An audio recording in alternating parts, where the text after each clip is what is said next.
السلام علیکم دوستو۔ شادی شدہ عورت اپنے شوہر کے بغیر کتنا عرصہ رہ سکتی ہے؟ بڑے راز کی بات، ویڈیو کو اینڈ تک دیکھیے گا، انشاءاللہ بہت بڑا فائدہ ہوگا۔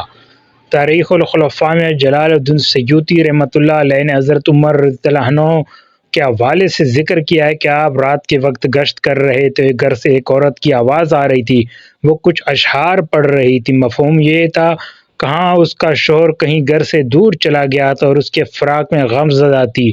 سیدہ عمر فاروق رضی اللہ عنہ گھر آئے اور اپنی زوجہ سے دریافت کیے کہ شادی شدہ عورت شوہر کے بغیر کتنی مدت صبر کر سکتی ہے، تو زوجہ نے جواب دیا کہ 3 سے 4 ماہ۔ آپ نے حکم جاری کر دیا کہ ہر فوجی کو 4 ماہ بعد ضرور چھٹی دی جائے تاکہ ایک فوجی اپنی بیوی کا حق ادا کر سکے۔ علماء کرام فرماتے ہیں کہ 4 ماہ تک اگر شوہر اپنی بیوی کا حق ادا نہ کرے تو عورت کو حق حاصل ہے کہ وہ خلع کا مطالبہ کرے، اور اس صورت میں ہے جب عورت راضی نہ ہو، اس لیے شوہر کو چاہیے کہ عورت کو راضی رکھے اور ہو سکے تو کم از کم سال میں ضرور اپنے گھر کا چکر لگائے۔ اگر ممکن ہو تو عورت کو اپنے ساتھ ہی رکھے بامی رضامندی سے۔ اگر زیادہ وقت دور رہ سکتے ہیں تو اس میں کوئی حرج نہیں، لیکن اگر فتنہ کا خوف ہو تو پھر رضامندی بھی بے فائدہ ہے، کیونکہ زیادہ عرصہ تک گھر واپس نہ آنا بہت سے نقصانات کا باعث بن سکتا ہے۔